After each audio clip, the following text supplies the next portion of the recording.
అందరికీ నమస్కారం. ఇవాళ ఈ వీడియోలో నేను ఇంకుడు గుంటలు ఎలా తవ్వించుకోవాలనేది నాకు వీలైనంత వివరంగా చెప్పడానికి ప్రయత్నిస్తాను. ఇంకొక 2.5 నెలల్లో మనకి వర్షాకాలం వచ్చేస్తుంది. ఈ లోపే తవ్వించేసుకుంటే మంచిది. మార్చి ఎటు అయిపోవచ్చింది.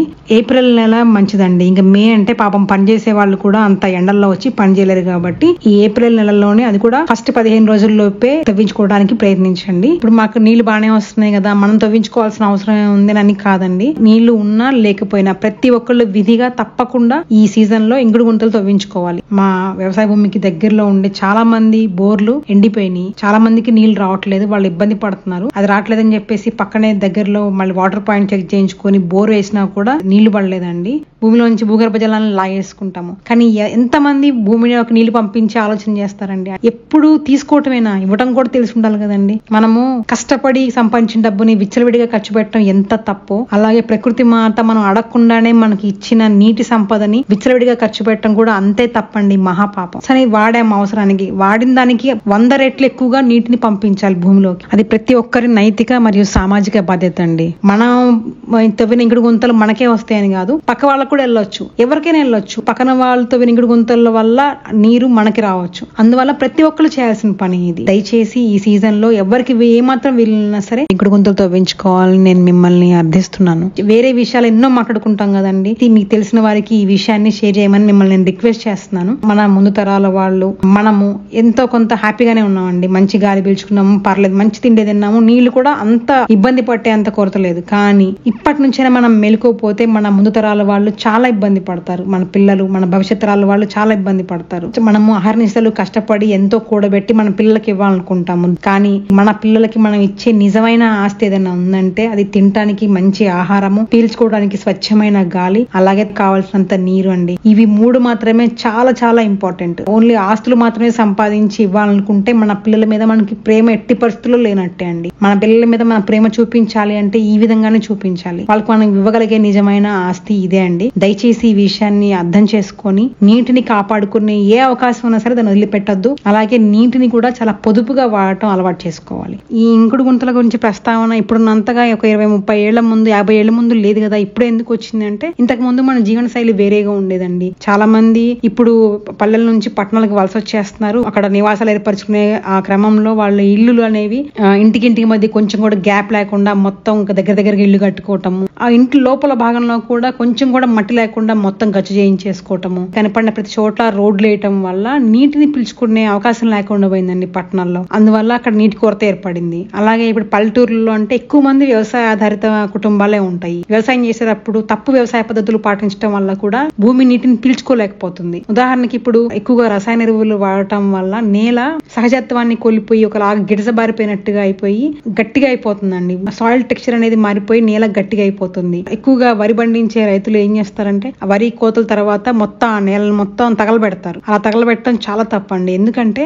తగలబెట్టినప్పుడు భూమిలో సహజంగా, మట్టిలో సహజంగా ఉండే సూక్ష్మజీవులు మొత్తం చనిపోయి ఆ భూమిలో అక్కడ ఉన్న మట్టిలో జీవ పదార్థం అనేది నశించిపోతుంది. ఎప్పుడైతే జీవ పదార్థం నశించిపోయిందో అప్పుడు ఆ మట్టి ఇసుకతో సమానం అన్నమాట. దాంట్లో ఎటువంటి పోషకాలు ఉండవు కాబట్టి అది గట్టిగా ఒకలాగా అయిపోయి పొరోసిటీ తగ్గిపోతుంది. అట్లా తగ్గిపోవటం వల్ల పర్మియబిలిటీ కూడా తగ్గిపోతుంది. అంటే నేల యొక్క పీల్చుకునే తత్వం కూడా తగ్గిపోతుంది. అలాగే ఒకప్పుడు వ్యవసాయంలో దున్నటానికి ఎద్దు నాగలి వాడేవాళ్ళు. ఇప్పుడు అది కాకుండా భారీ వాహనాలు, ట్రాక్టర్స్ వాడటం వల్ల వాటి బరువు ఎక్కువగా ఉండటం వల్ల కూడా నేల పొరలు కంప్రెస్ అయిపోయి నీటిని పీల్చుకోలేకపోతుంది. మొత్తం మారటం అంటే చాలా కష్టం అండి. కానీ వాటిలో కొంతైనా సరే వ్యవసాయ పద్ధతులను మార్చుకుంటే ఎప్పటికైనా కూడా వ్యవసాయంలో ముందు భవిష్యత్తులో ఇట్లాంటి నీటి ఇబ్బందులు రాకుండా ఉంటాయి. ఈ వీడియో కొంచెం కూడా ఎంటర్టైనింగ్ గా ఉండదు, కానీ చాలా ఇన్ఫర్మేటివ్ గా ఉంటుంది. చాలా ఉపయోగకరమైన వీడియో కూడా.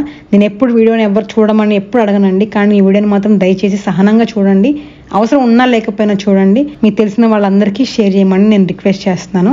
అలాగే ముందు అసలు అవగాహన కలగటం కోసం పేపర్ మీద చెప్తానండి ఇంకుడు గుంతలు ఎలా తవ్వించుకోవాలనేది. దాని తర్వాత ప్రాక్టికల్ గా చూపిస్తాను. వీడియోని ఎక్కడ స్కిప్ చేయకుండా దయచేసి పూర్తిగా చూడండి. మీరు ఈ వీడియోని ఒకసారి చూసేసి మళ్ళీ ఇంకుడు గుంటలు తవ్వించుకునేటప్పుడు రిఫరెన్స్ కోసం ఇంకొకసారి చూడాలనుకుంటే, ఇంత పెద్ద వీడియోని మొత్తం చూడాలంటే మీకు ఇబ్బంది అవుతుంది కాబట్టి ఈ వీడియోని చాప్టర్ వైజ్ గా డివైడ్ చేస్తున్నాను. మీరు డిస్క్రిప్షన్ లో చూస్తే మీకు ఆ చాప్టర్స్ కనిపిస్తాయి. మీరు ఎక్కడ క్లిక్ చేస్తే అక్కడి నుంచి స్టార్ట్ అవుతుంది. మీలో చాలా మందికి సేవ్ ఆఫీస్ గురించి తెలిసే ఉంటుంది.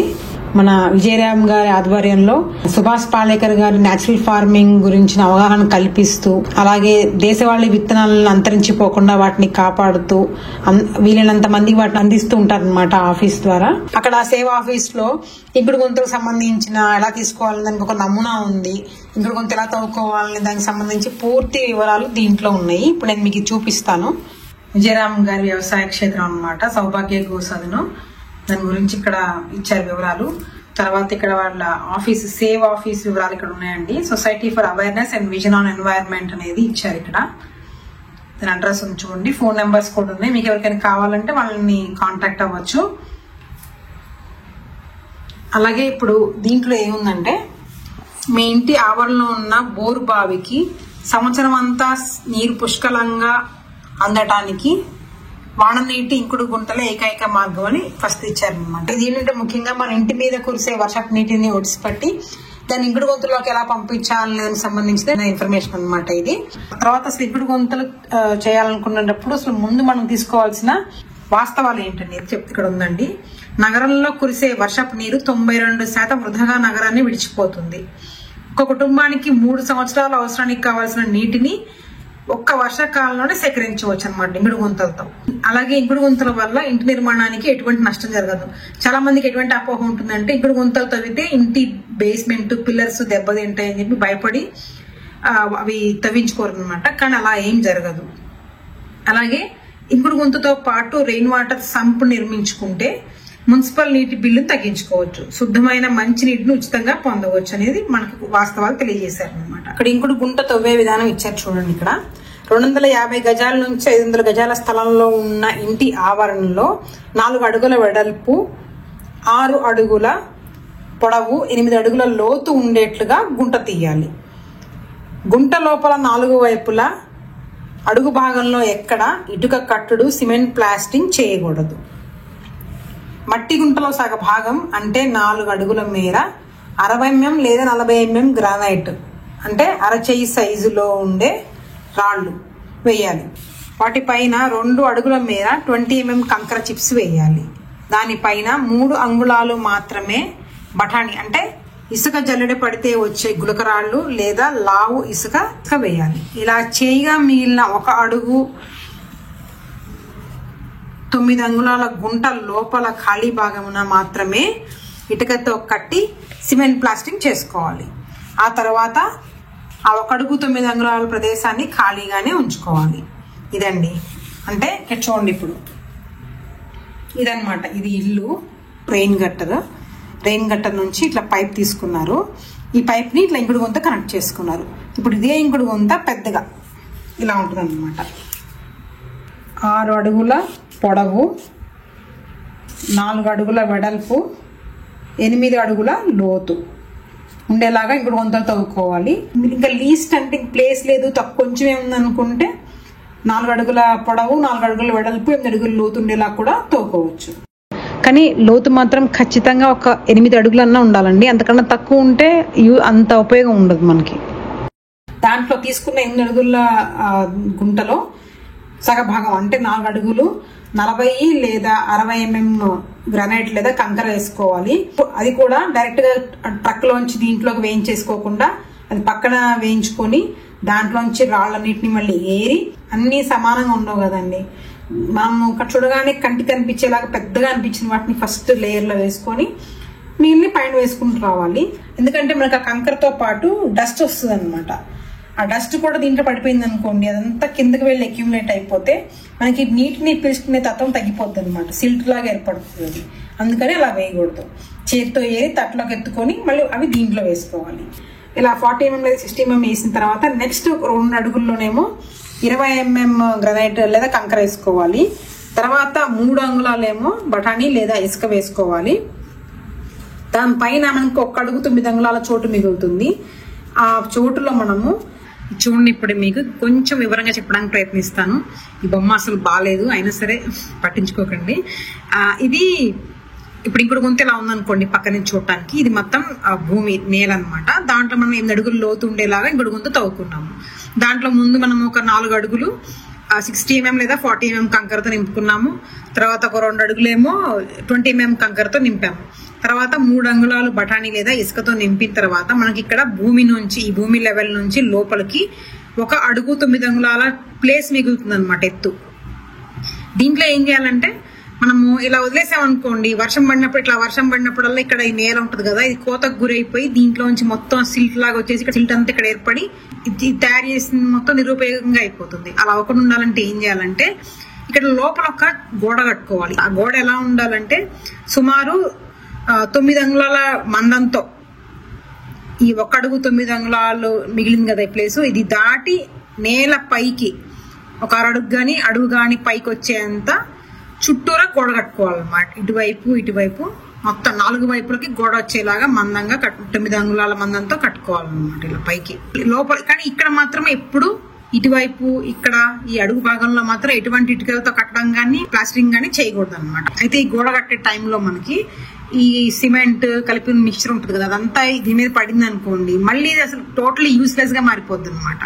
అలా అవ్వకుండా ఉండాలంటే ఇక్కడ మొత్తం బస్తాలు వేసేసేయాలి. మనకి బస్తాలు ఉంటాయి కదా తెల్లయి, అవి వేసేసేసుకొని అప్పుడు ఈ గోడ కట్టుకోవాలి. ఈ గోడ మొత్తం కట్టడం అయిపోయిన తర్వాత అప్పుడు ఇక్కడ ఉన్న ఈ బస్తాలను తీసేసి ఇక్కడ పైన మొత్తం మనకి ఒక కోకోనట్ కాయర్ దొరుకుతుందండి. ఆ కోకోనట్ కాయర్ కానీ లేదా నైలాన్ ఫిల్టర్ మెష్ ఉంటుంది అనమాట. మనకి టీ పెద్ద వడగట్టే వాటిల్లో కూడా అదే నైలాన్దే వస్తుంది ఒకసారి మీరు అబ్జర్వ్ చేస్తే. అలాంటి నైలాన్ మెష్ ఒక క్లాత్ లా దొరుకుతుంది అనమాట మనకి. అది దీని మీద ఇట్లా పరిచేసుకోవాలి. గోడ కన్స్ట్రక్ట్ చేసే సమయంలోనే మనం ఇంటి పై నుంచి తీసుకునే పైప్, ఫర్ ఎగ్జాంపుల్ ఇల్లు ఇక్కడ ఉందనుకోండి, ఇంటి పైపు నుంచి తీసుకునే పైప్ కావాల్సిన ఇక్కడ హోల్డ్ చేసుకుని ఆ పైపు దీని లోపలికి వచ్చే విధంగా ఇట్లా ఏర్పాటు చేసుకోవాలన్నమాట. ఆ కట్టుకున్న దానికి కూడా పైన ఏదైనా ఒక గ్రిల్ లాంటిది పెట్టేసుకుంటే, ఐరన్ గ్రిల్ లాంటిది కవర్ చేసుకుంటే ఎవరికి ప్రమాదం ఉండదు. తర్వాత ఇక్కడ వాళ్ళు ఇచ్చిన గమనికని కొన్ని ఇచ్చారండి. ప్రతి సంవత్సరం మే నెల 4వ వారం నుంచి ఇంటి పై భాగంలో ఏ విధమైన చెత్త లేకుండా శుభ్రంగా ఉంచుకోవాలి. ఇంకుడు గుంట లోపల ఎప్పుడు చెత్త, కాగితాలు, ఆకులు, ప్లాస్టిక్ కవర్లు లేకుండా చూడాలి. తర్వాత ఇంకుడు గుంతలో పైన ఉన్న 3 అంగుళాల బఠానీ లేదా ఇసుకను ప్రతి సంవత్సరం తీసి నీటిలో కడిగి మరలా వాడితే ఎంత వర్షపు నీటిని అయినా ఇంకుడు గుంత నిమిషాల్లో పీల్చుకోగలుగుతుంది. తద్వారా భూగర్భ జలాలు మనకు అందుబాటులో ఉంటాయి, నీటి మట్టం బాగా పెరుగుతుంది. ఇది మీకు అర్థమైంది అనుకుంటున్నాను. అయితే మనకి ఈ మధ్య ఏంటంటే ఇక్కడ మనకి ఫిల్టరింగ్ కోసం అని చెప్పేసి మనం మెష్ చేసాం కదండి. ఈ మధ్య ఏంటంటే మనకి ఇక్కడ ఆటోమేటిక్ ఇక్కడే ఫిల్టరేషన్ జరిగిపోతుందండి. ఇక్కడ ఫిల్టరేషన్ జరిగేసేసి మనకి ఇక్కడ వచ్చేస్తాయి అనమాట. ఆ ఫిల్టరింగ్ సిస్టమ్స్ కూడా ఉన్నాయి, కావాలంటే అది కూడా ఇన్స్టాల్ చేసుకోవచ్చు. లేదంటే ఇక్కడ మనము అది ఉన్నా సరే ఇక్కడ మెష్ వేసుకోవడం అనేది చాలా ఇంపార్టెంట్ అండి. వర్షం నీళ్ళు వృధా కాకుండా ఉండటం కోసం మేము ఆ భూమిలో వాలు ఉన్న ప్రతి చోట వాలుకి అడ్డంగా ట్రెంచెస్ తవ్వించామండి, కందకాలు తవ్వించాము. 2 అడుగుల వెడల్పు 3 అడుగులు లోతు ఉండేలా కందకాలు తవ్వించాము. ఆ వాలు మీద నుంచి కిందకు వస్తున్న నీరు మొత్తం కందకాల్లోకి వెళ్ళిపోతుంది కదా, ఆ విధంగా మనకి ఆ భూమి నీటిని పీల్చేసుకుంటూ ఉంటుంది అనమాట. వర్షాకాలం కాని టైంలో మనం వ్యవసాయ వ్యర్థాలు ఉంటాయి కదా, అవన్నీ తీసుకొచ్చి ఆ కందకాల్లో వేస్తే అవి డీకంపోజ్ అయిపోతాయి. ఆ విధంగా మేము ఆ కందకాలని వాడుతూ ఉంటాము. అలానే ప్రతి ఒక్కళ్ళు వాళ్ళ వ్యవసాయ భూమిలో ఎక్కడ వాలు ఉంటే ఆ వాలుకి అడ్డంగా అక్కడ కందకాలు తవ్వించుకుంటే కూడా చాలా నీటిని పొదుపు చేసుకోవచ్చు అండి, వర్షపు నీటిని. మేము గత సంవత్సరం 2 ఇంకుడు గుంటలు తవ్వించాము. ఒకటేమో ఇంటికి దగ్గరగా, ఒకటేమో బోర్ ఉన్న దగ్గర వేయించాము. అయితే మేము ఇంకుడు గుంటలు వేయించడానికి ఎంత కష్టపడ్డామంటే అండి, మార్చి 15వ తారీఖు స్టార్ట్ చేస్తే మాకు అవి పూర్తి చేయడానికి సెప్టెంబర్ 15వ తారీఖు అండి, అంటే వర్షాకాలం అయిపోవస్తున్న టైం వరకు పట్టింది. అంతసేపు పట్టిందంటే మేము అవి చేయించడానికి ఎంత ఇబ్బంది పడ్డామో ఒకసారి మీరు అర్థం చేసుకోవచ్చు. మా అదృష్టం ఏంటో కానండి, అక్కడికి ఎవరు రారండి తొందరగా పిలిస్తే. అంటే సిటీ నుంచి వచ్చి పనిచేసే వాళ్ళైతే అసలు ఎవరు రారు. ఇంకుడు గుంతలు చేసే కాంట్రాక్టర్స్ ఉంటారండి, నేను ఆన్లైన్ లో వెతికి సెర్చ్ చేసి ఒక 4 నెంబర్లు తీసుకున్నాము. దాంట్లో 2 అయితే అసలు ఫోన్ ఎత్తలేదు, 2 ఏమో ఫోన్ ఎత్తినా కూడా వివరాలని కనుక్కున్నారు, కానీ తర్వాత ఫోన్ చేస్తే అసలు ఫోన్ ఎత్తడం అన్న మాట లేదు, ఎవరు రాలేదు. ఇంకా నాకు చూసి విసిగొచ్చేసింది. ఆ సీజన్ అయిపోతుంది, మళ్ళీ వర్షాకాలం వస్తే ఈ గుంటలు తవ్వడం అనేది ఇంపాసిబుల్, కుదరదు. అది ఎలా చేయాలో మాకు కొంచెం అవగాహన ఉంది కాబట్టి మేమే చేసేసుకున్నామండి. ఇంకా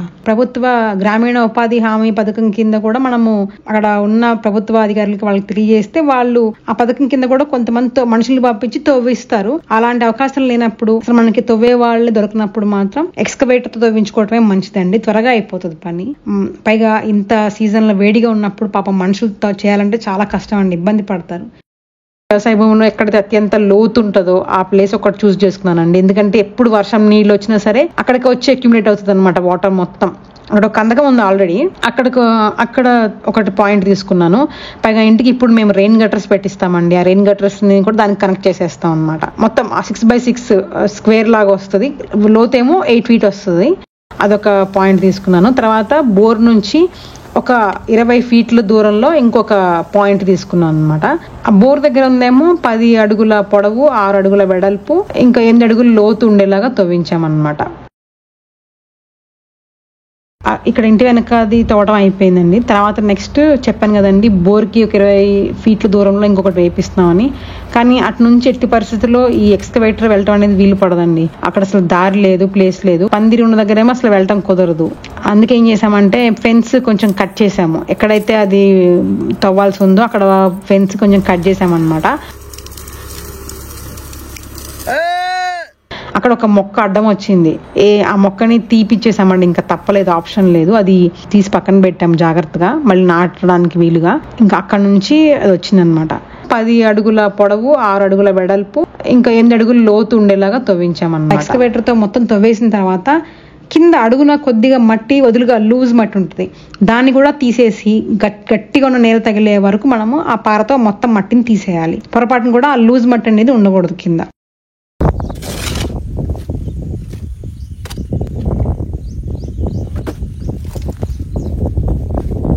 4 feet గజం మీద వస్తుందిగా. మేము ఇక్కడికి వచ్చి 9 ఏళ్ళు అవుతుంది కదండి. దాంట్లో 2వ సంవత్సరం ఒక్కసారి మాత్రం కొద్దిగా నీటికి ఇబ్బంది పడ్డామండి. ఆ తర్వాత మాత్రం ఎప్పుడు నీటికి అయితే ఇబ్బంది కలగలేదు. అలానే మేము నీళ్లు ఎక్కువ ఖర్చు పెట్టేంత వ్యవసాయం చేసింది కూడా లేదు, డ్రిప్ ఇరిగేషనే కాబట్టి. అయినా కూడా అండి నీళ్లు ఉన్నాయి కదా అని చెప్పేసి మేము ఏమి స్వేచ్ఛగా హాయిగా ఊపిరి పీల్చుకొని కూర్చోము. చాలా ఎప్పుడు భయపడుతూనే ఉంటాం, అమ్మో నీళ్లు అయిపోతాయేమో, జాగ్రత్తగా వాడాలని ఒక స్పృహతోనే ఉంటాం. ఎందుకంటే మేము వెళ్ళిన ప్రతిసారి ఆవుల షెడ్ కడిగేటప్పుడు గానీ, తర్వాత మొక్కలకు నీళ్లు పెట్టేటప్పుడు పైపును ఒక ప్లేస్ నుంచి ఇంకో ప్లేస్ మార్చేట టైంలో ఆ పైపుని కింద పడేసి నీళ్లు అక్కడికి వెళ్లి మెల్లగా వాళ్ళు కట్టేయటం, ఇలాంటి చూసినప్పుడు కూడా మేము పూల్సిందేమో వాళ్ళకి చెప్తాము, ఒక్క సెకండ్ ఒక్క చుక్క కూడా నీళ్లు వేస్ట్ చేయొద్దు, జాగ్రత్తగా వాడండి మేము వెళ్ళిన ప్రతిసారి చెప్తామండి. మాకు అంతా భయం అనమాట నీళ్లు అయిపోతాయి అని చెప్పి. మేమైతే చాలా పొదుపుగా వాడతాము నీటిని. గుంటలు తవ్వించిన తర్వాత ఫస్ట్ చేయాల్సిన పని కంకర అండి. కంకర వేయాలి కదా. ఆ కంకర కోసం మన దగ్గరలో ఉన్న స్టోన్ క్రషర్కి వెళ్ళి అడిగితే వాళ్ళు కంకర ఇస్తారు. మేము మా దగ్గరలో ఉన్న స్టోన్ క్రషర్కి వెళ్ళాము. అక్కడ 60 mm కంకర వేయాలండి ఫస్ట్. కానీ 60 mm కంకర లేదు, 40 mm ఉందన్నారు. 40 mm కూడా వేయొచ్చు. అక్కడ 40 mm కంకర ఉంది, 20 mm ఉంది, చిప్స్ కూడా ఉన్నాయి. ఆ 3 ఎంత అవుతుందో కనుక్కొని వచ్చాము ఒక వారం వెళ్ళి. ఆ రోజు తీసుకోలేదు, ఆ వారం తీసుకోలేదు. ఇందులో డస్ట్ కూడా ఉంటుందా? ఓకే, ఇది బఠానీ. ఓకే, మనకి 60 mm కావాలి అంటే ఎట్లా అండి మీరు? ఎక్కడ దొరకదు అసలు? 20 mm.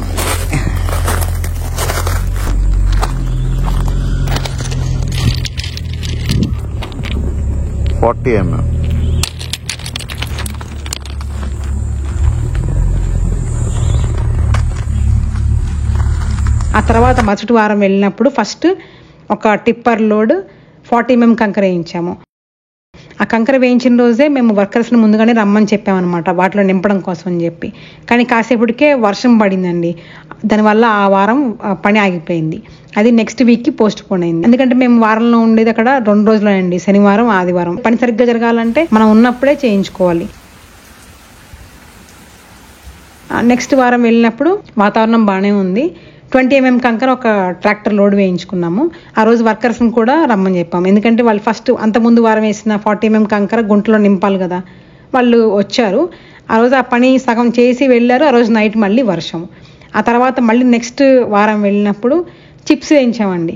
ఆ చిప్స్ వేయించిన రోజు ఆ రోజు కూడా వర్షం. ఇట్లా ప్రతి వారము వర్షం పట్టము, నెక్స్ట్ వారానికి ఆ పని పోస్ట్ పోన్ అవటం. ఆ రోజు సగం పని అయిన తర్వాత వర్షం పట్టడం, మళ్ళీ ఆ పని నెక్స్ట్ వారానికి పోస్ట్ పోన్ అవటం. ఇట్లా అండి, ఇలా జరగటం వల్ల ఒక 4-5 రోజుల్లో అయిపోవాల్సిన పని 6 నెలలు పట్టిందండి. మేము అంత ఇబ్బంది పడ్డాం మేము ఎగడి గుంతలు వేయించడానికి. గుంటల్లో కంకర వేసే ముందు మనం ఇలా ఒక పైప్ తీసుకొని పైప్కి ఒక చివరి నుంచి 4 అడుగుల ఎత్తు వరకు ఒక దగ్గర ఒక మార్క్ పెట్టుకోవాలి. మళ్ళీ ఆ మార్క్ దగ్గర నుంచి 2 అడుగుల ఎత్తు వరకు ఒక మార్క్ పెట్టుకోవాలి. మళ్ళీ 2 అడుగుల దగ్గర నుంచి 3 అంగుళాల దగ్గర ఒక మార్క్ పెట్టేసుకొని మనం దాన్ని గుంటలో పెట్టేసాం అనుకోండి, ఆ రాళ్ళు వేసేటప్పుడు ఆ పని చేసే వాళ్ళు ఆ మార్క్ దగ్గర అంటే 4 అడుగుల దగ్గర రాగానే 40 mm కంకర వేయటం ఆపేస్తారు. మళ్ళీ అక్కడ నుంచి 20 mm కంకర వేస్తారు కదా, అది 2 అడుగులు రాగానే అక్కడ ఆపేసుకుంటారు. మళ్ళీ అక్కడ నుంచి 3 అంగుళాలు పెట్టినాం అనుకోండి మార్క్, అక్కడ చిప్స్ లాంటి వేసేసి ఆపేస్తారు అనమాట. ఇలా పెట్టుకుంటే తేలిగ్గా ఉంటుంది.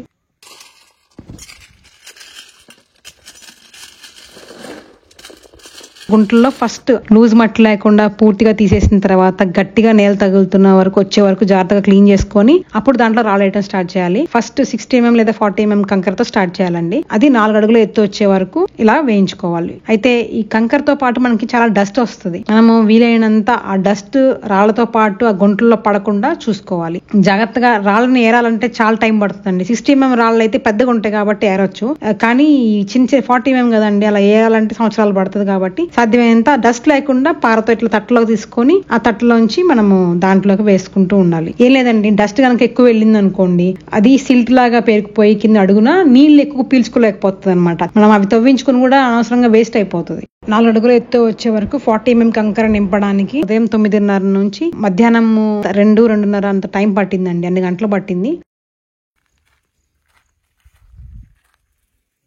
4 feet అంత ఎత్తు 40 mm కంకర వేసిన తర్వాత నెక్స్ట్ 20 mm కంకర అండి. 20 mm కంకర 2 అడుగులు అంతా వేయించుకోవాలి.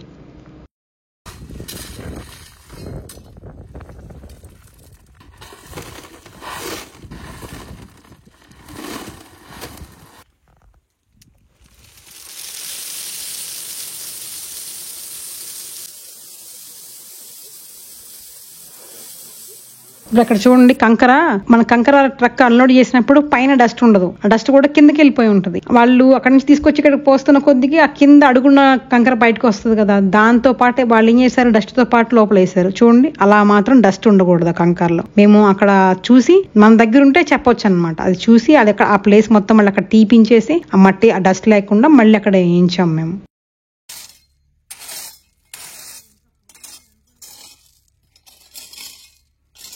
ఆ 20 mm కంకర వేసేసరికి ఆ రోజు సాయంత్రం అయిపోయింది, ఇంకా పని టైం అయిపోయింది. అట్లా పని ఆగిపోయినప్పుడు మధ్యలో ఆ రోజు తప్పకుండా పైన ఇలా బస్తాలు లాంటివి వేసుకోవాలండి. ఏదైనా టార్పలిన్ గానీ బస్తాలు లాంటివి కానీ వేసుకోవాలి. ఎందుకంటే ఆ రోజు నైట్ ఒకవేళ వర్షం పడింది అనుకోండి, ఆ పక్కన ఉన్న మట్టి అంతా కోతకు గురైపోయి ఆ కంకరలోకి వెళ్ళిపోతుంది. అంత కష్టపడి వేసిన కంకర అంతా వేస్ట్ అయిపోతుంది. ఇది వర్షాకాలంలో చేసింది కాదండి, వేసవి కాలంలో చేసింది. వేసవి కాలంలో పడుతున్న వర్షాలకి చెప్తున్నాను నేను. వేసవి కాలంలో చేయించుకుంటున్నా కూడా మర్చిపోకుండా పనికి మధ్యలో గ్యాప్ వస్తే ఆ గ్యాప్ లో ఆ వేసిన కంకర మీద మర్చిపోకుండా ఇలా ఒక టార్పలిన్ గానీ ఏదైనా బస్తాలు లాంటివి కప్పిపెట్టి ఉంచాలి. ఇది మాత్రం ఖచ్చితంగా అన్ని గుర్తుపెట్టుకోండి.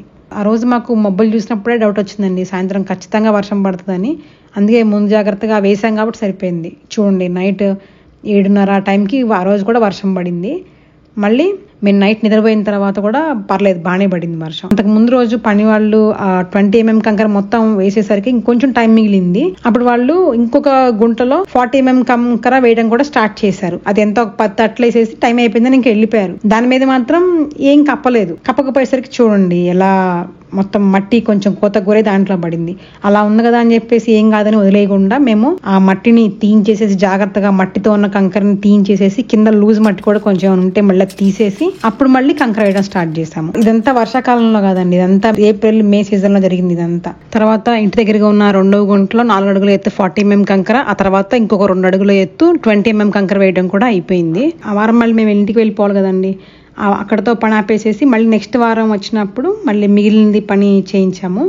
నెక్స్ట్ చిప్స్ వేయాలి కదా. చిప్స్ ఏంటంటే అండి 40 mm కంకర 20 mm కంకర కన్నా కూడా డస్ట్ చాలా ఎక్కువగా ఉంటుంది దాంట్లో. మనకి ఇసుక జల్లెడ దొరుకుతుంది కదా, దాని మీద వేసి కొంచెం జల్లిస్తే కింద ఆ డస్ట్ మొత్తం పడిపోతే పైన చిప్స్ ని తీసుకొని దాంట్లో వేస్తే చాలా మంచిది. ఒకవేళ సమయానికి దొరకపోతే ఇలా నీళ్లు కొట్టేసాం. బాగా నీళ్లు కొట్టేస్తే ఏమవుతుందంటే ఆ డస్ట్ మొత్తం కిందకి వెళ్ళిపోతుంది. అలా కొద్ది కొద్దిగా ఒక్కొక్క లేయర్ తీసినప్పుడు అంతా నీళ్లు కొట్టుకుంటా అలా చేసామన్నమాట. అలా 2 గుంటల్లో 3 అంగుళాల చప్పున చిప్స్ కూడా పరిపించాము. ఇప్పుడు ఆ చిప్స్ వేయటం మొత్తం పూర్తి అయిపోయిన తర్వాత నెక్స్ట్ వెంటనే 2 గుంటల్లో పైన మొత్తం బస్తాలు టార్పాలిన్ ఇవన్నీ కప్పేసి ఉంచాము. అది అయిపోయిన తర్వాత చేయాల్సిన పని ఏంటంటే వర్షం పడినప్పుడు మట్టి కోతకు గురయ్యి ఆ చిప్స్ లోకి వెళ్లిపోకుండా చుట్టూతో అంచున గోడ కట్టించాలి. గోడ కట్టించాలంటే వీళ్ళు చేయలేరు కదా, మళ్ళీ ఆ పని వేరే వాళ్ళు చేయాలి. ఆ పని చేసే వాళ్ళు మాకు ఒక 1.5 నెలల వరకు ఎవరు దొరకలేదండి. ఎంత ప్రయత్నించినా ఎవరు దొరకలేదు. ఎందుకంటే ఇల్లు కట్టుకునే వాళ్ళు అందరూ ఆ సీజన్ లోనే కట్టించుకుంటారు కాబట్టి ఆ పని చేసే వాళ్ళు బిజీగా ఉండటం వల్ల మాకు ఆ సీజన్ లో దొరకలేదు. అలా వర్షాకాలం వచ్చేసింది. ఈ లోపు వర్షాకాలం మొత్తం ఒక జూలై, ఆగస్టు ఈ 2 నెలలు, సెప్టెంబర్ సగం వరకు అండి. సెప్టెంబర్ 15th రోజున మళ్ళీ మాకు కొంచెం వర్షం తెరిపించి ఆగి ఆ రోజు మేము ముందే వెదర్ ఫోర్కాస్ట్ చూసుకున్నాము. ఆ 2-3 రోజులు వర్షం లేదని చూసుకొని అదే టైంలో మాకు కరెక్ట్ గా పని చేసే వాళ్ళు దొరికితే ఇంకా అప్పుడు గోడ కట్టించాము. మేము అది ఇంకుడు గుంతల పని పూర్తిగా అవ్వకపోయినా కూడా పైన అంతా బస్తాలు వేసినా కూడా అండి ఆ రైనీ సీజన్ లో ఇంకుడు గుంతలు 2 బాగా నీటిని పీల్చుకున్నాయి. మేము చూసేవాళ్ళం కదా, కాలవల్లాగా వెళ్ళిపోయి దాంట్లోకి వెళ్ళిపోతూ ఉండే చాలా నీళ్లు బాగానే పనిచేసినాయి. కాకపోతే కొద్దిగా మట్టి పైన బస్తాల మీద మట్టి ఉంది, తీసినప్పుడు చూడండి ఎంత మట్టి ఉందో పైన. అవి వేయకపోతే మాత్రం వేస్ట్ అయిపోయేది. అంత వేసినా కూడా అండి చూడండి ఒక దగ్గర మాత్రం మట్టి ఇట్లా ఉండిపోయింది. ఆ రోజు మళ్ళీ అక్కడ వరకు ఆ మట్టిని జాగ్రత్తగా తీసేసాం. మేము తీసేసి మళ్ళీ కొద్దిగా జాగ్రత్తగా అడ్జస్ట్ చేసి చిప్స్ ని మళ్ళీ ఆ తర్వాత గోడ కట్టడం స్టార్ట్ చేసాము.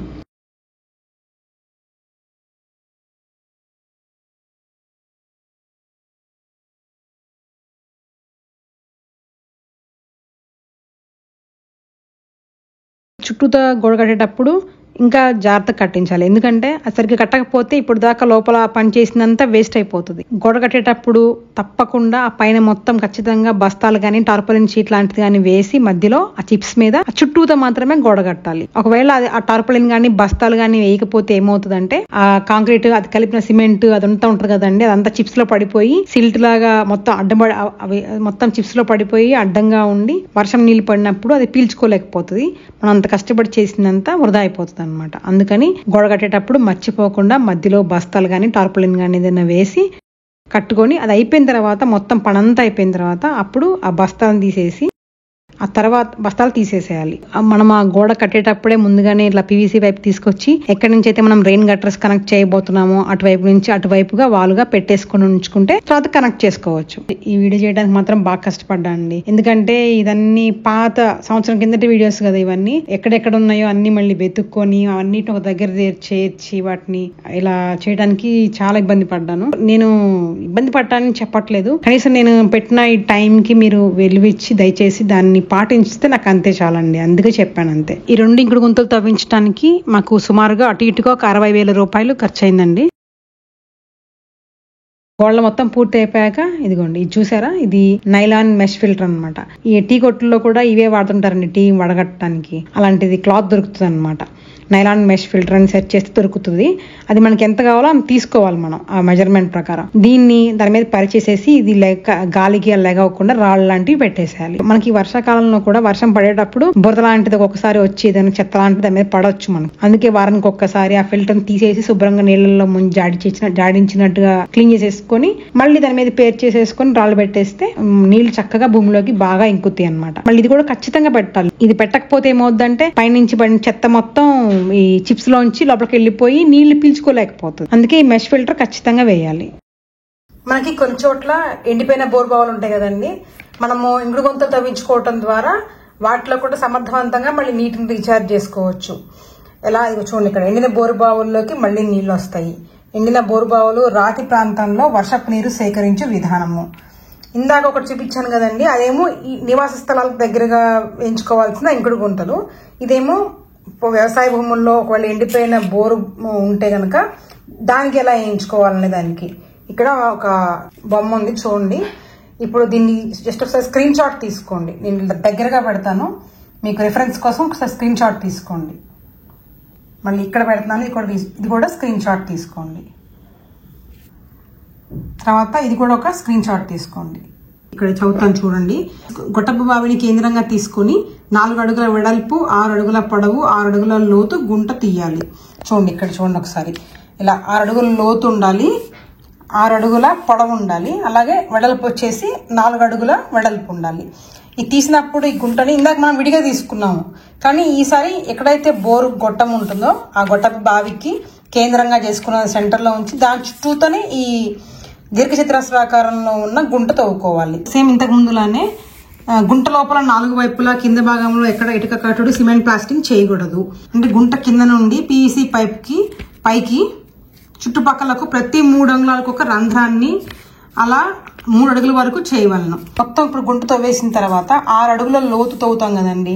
6 అడుగుల లోతు దగ్గర ఇక్కడ మనకి పైప్ కనిపిస్తూ ఉంటుంది కదా. మొత్తం 6 అడుగుల్లో ఇక్కడ నుంచి 3 అడుగుల వరకు ప్రతి 3 అంగుళాలకు ఒక దగ్గర మనం ఒక రంధ్రం చేసుకోవాలి. 3 ఇంచెస్కి ఒక దగ్గర రంధ్రం చేసుకోవాలి. అలా కింద నుంచి 3 అడుగుల వరకు రంధ్రాలు చేసుకోవాలి. తర్వాత ఆ రంధ్రాల ఉన్న చోట పైపు చుట్టూ స్టీల్ మెష్ చుట్టవలను. స్టీల్ మెష్ చుట్టాలి. స్టీల్ మెష్ మీరు బాగా సన్నగా అంటే ఆల్మోస్ట్ టీ వడగట్టే అంత సన్నటి స్టీల్ మెష్ చుట్టాలన్నమాట. ఎందుకంటే దీంట్లోంచి చుట్టలేదు అనుకోండి రంధ్రాల్లోకి బురద లాంటిది వెళ్ళిపోయి అన్ని చిన్న రాళ్ళు బురద లాంటిది వెళ్ళిపోయి అడ్డం పడిపోతుంది. నీళ్లు వెళ్ళటానికి నిలువరిస్తుంది అనమాట. అందుకని ఖచ్చితంగా ఆ స్టీల్ మెష్ చుట్టుకోవాలి దానికి. తర్వాత మట్టి గుంటలో 3 అడుగులు, ఇందాకేమో 4 అడుగులు వేసాం కదా, ఇప్పుడేమో 3 అడుగులు 60 mm లేదా 40 mm గ్రానైట్ లేదా అరచేయి సైజులో ఉన్న రాళ్ళు వేయాలి. వాటి పైన 1.5 అడుగుల మేర అంటే 1.5 అడుగులు, ఇందాకేమో 2 అడుగులు వేసాము, ఇప్పుడేమో 1.5 అడుగుల మేర 20 mm కంకర చిప్స్ వేయాలి. తర్వాత అంటే ఇక్కడ చూడండి, ఇక్కడ ఇందాక తీసుకున్న దాంట్లో ఏమో 4 అడుగులు లోతు వేసాము, ఇక్కడేమో 3 అడుగులే వేస్తారు. 40 mm కంకర లేదా 60 mmది. అది అయిపోయిన తర్వాత ఇక్కడ నుంచి 1.5 అడుగులే మళ్ళీ ఇక్కడ ఒక అడుగు 6 అంగుళాల అంత ఎత్తు అంటే 1.5 feet అంత ఎత్తు మనము 20 mm కంకర వేసుకోవాలి. తర్వాత 3 అంగుళాలు బఠానాలు లేదా ఇసుక లేదా చిప్స్ వేసుకోవచ్చు పైన. అంతా ఇందాక ప్రాసెస్ అయ్యండి మళ్ళీ. కానీ ఇక్కడ మాత్రం చేసిన రంధ్రాల చుట్టూతా ఒక స్టీల్ మెష్ చుట్టం మాత్రం తప్పనిసరి. ఇలా చేయగా మిగిలిన 1 అడుగు 3 అంగుళాల గుంట లోపలి భాగమున మాత్రమే సిమెంట్ ప్లాస్టరింగ్ చేయాలి. ఇక్కడ మనము ఈ ఇసుక లేదా బఠానీ వేసిన తర్వాత ఇక్కడ ప్లేస్ మిగులుతుంది కదండి, ఈ ప్లేస్ దగ్గర నుంచి దీనిపై నుంచి ఇందాక సేమ్ కట్టినట్టు చుట్టూతా గోడ కట్టుకోవాలి. చూడండి ఇలా ఉంటుంది అది చూడటానికి. ఇది మీకు అర్థమైంది అనుకుంటున్నాను నేను. ఒకసారి ఇది స్క్రీన్ షాట్ తీసుకోండి. స్క్రీన్ షాట్ తీసుకొని మీకు జూమ్ చేస్తే కనపడుతుంది.